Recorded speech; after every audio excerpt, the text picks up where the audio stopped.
काम करो ऐसा कि पहचान बन जाए, हर कदम ऐसे चलो कि निशान बन जाए।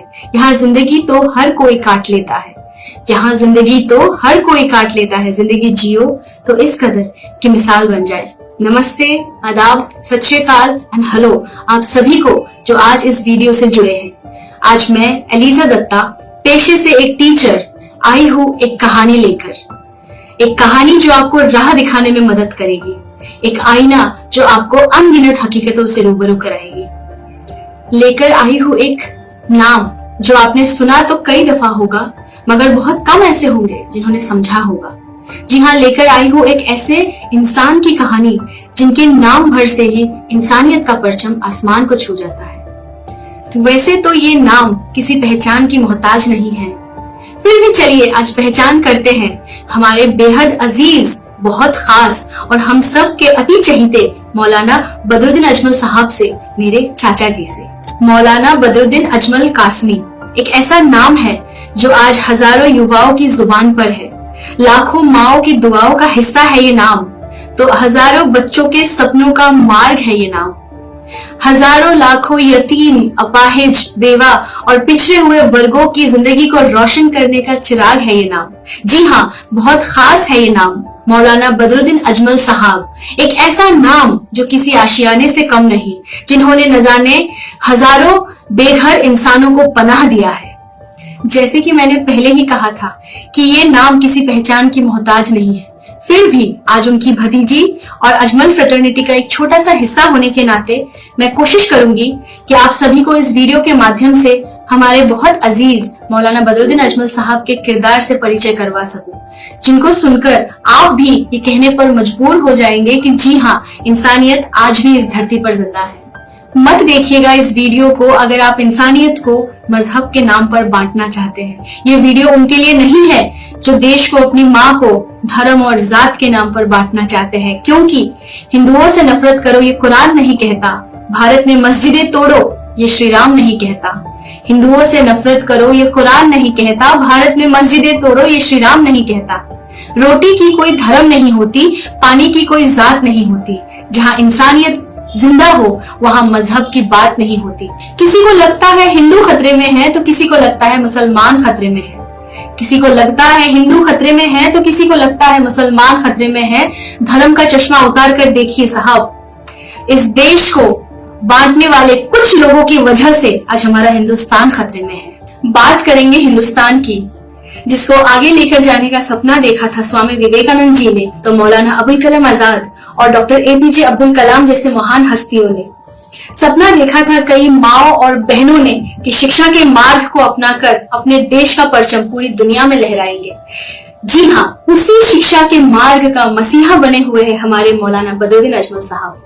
चाहे लड़का हो या लड़की, अमीर हो या गरीब, शिक्षा हर किसी का मौलिक अधिकार है और उसी अधिकार को हकीकत में अंजाम देने के लिए आज असम राज्य में 100 से भी अधिक स्कूल और कॉलेजेस चला रहे हैं हमारे मौलाना बदरुद्दीन अजमल साहब।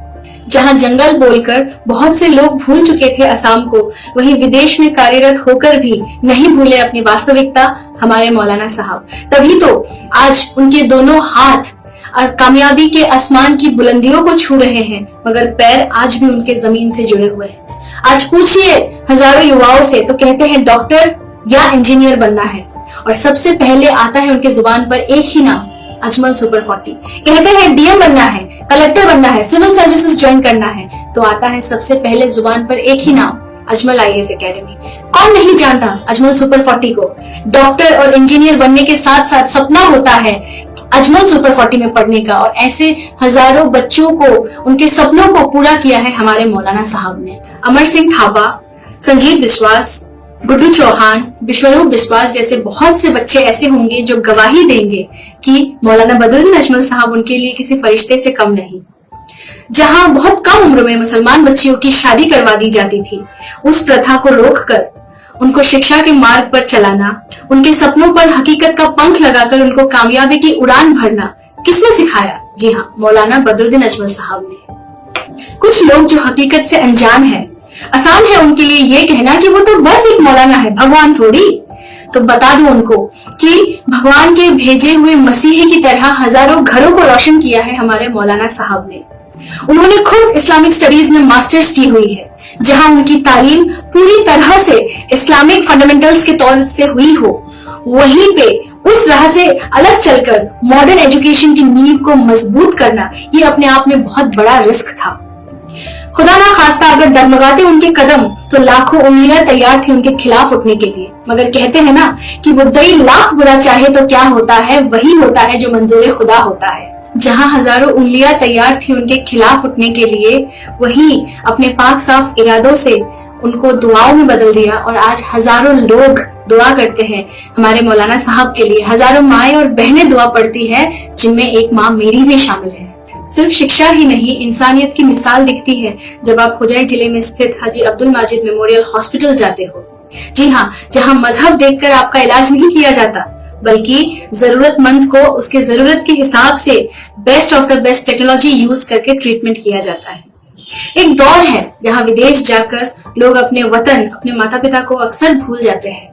वहीं पे जिंदा रखा हुआ है आज भी मौलाना साहब ने और उनके अति आदरणीय भाइयों ने अपने वालिद और वालिदैन का नाम। जहां कॉलेजेस चल रहे हैं मरहूम अजमल अली साहब और मरियम अजमल जी के नाम पर, तो वहीं अस्पताल का नाम रखा हुआ है उन्होंने अपने दादा के नाम पर, हाजी अब्दुल माजिद मेमोरियल हॉस्पिटल। अक्सर कहते सुना है हमारे मौलाना साहब को कि अपने लिए जिए तो क्या जिए, तो जी ए दिल जमाने के लिए।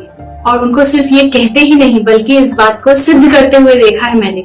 तभी तो फुलबारी ब्रिज का मुद्दा हो या धुबरी रेलवे स्टेशन का मुद्दा, धुबरी मेडिकल कॉलेज का मुद्दा हो या धुबरी एयरपोर्ट का मामला, हर लोगों तक सहूलियत पहुंचाई है हमारे मौलाना साहब ने। हर साल ब्रह्मपुत्र नदी अपना कहर ढाती है असम के लोगों पर। तूफान से घर उजड़ जाते हैं, फ्लड के पानी से लोग बेघर हो जाते हैं, हजारों लोग अपना घर बार, यहाँ तक कि नदी के किनारे भी बह जाते हैं। भूख से तड़पते हैं लोग, रहने को जगह नहीं मिलती।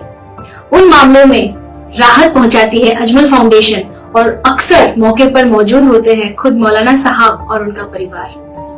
हजारों लोगों को जॉब अपॉर्चुनिटी दे रखा है हमारे मौलाना साहब ने। वैसे तो हूं मैं एक कायस्थ हिंदू घर की, मगर भतीजी कहते हैं वो मुझे, और उन्होंने सिर्फ कहा नहीं है बल्कि सिद्ध किया है इस बात को कि इंसानियत ही सबसे बड़ा धर्म है।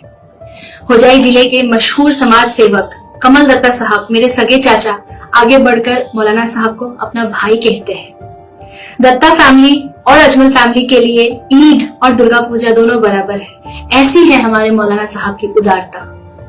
Education, skill development, health and sanitation, relief and rehabilitation, environment awareness, women empowerment आदि एरियाज में मजहब के दीवार को तोड़कर इंसानियत का परचम लहराया है मौलाना बदरुद्दीन अजमल साहब ने। समाज कल्याण में झोंक दिया है खुद को, वरना दुनिया के टॉप 500 इन्फ्लुएंशियल मुस्लिम्स में 147th रैंक में अपने नाम को शुमार करना कोई आम बात नहीं। बहुत अच्छा लगता है उनका जिक्र करना, उनके बारे में चर्चा करना। चेहरे पर जैसे एक मुस्कान आ जाती है जो कि सच्चाई है। मगर जानते हैं आप भी और मैं भी कि एक वीडियो काफी नहीं है उनके दास्तान को बयां करने के लिए, उनके विशाल शख्सियत को बयां करने के लिए। दिन से रात हो जाए, पन्ने खत्म हो जाए, पर उनकी इंसानियत के किस्से खत्म ना। फिर भी एक छोटी सी कोशिश थी मेरी तरफ से कि लेकर आ सकूं आप सब तक एक दास्तान, एक कहानी मौलाना बदरुद्दीन अजमल कासमी साहब की, मेरी यानी एलिजा दत्ता की जुबानी। सुनने के लिए, जुड़ने के लिए बहुत बहुत शुक्रिया। Thank you.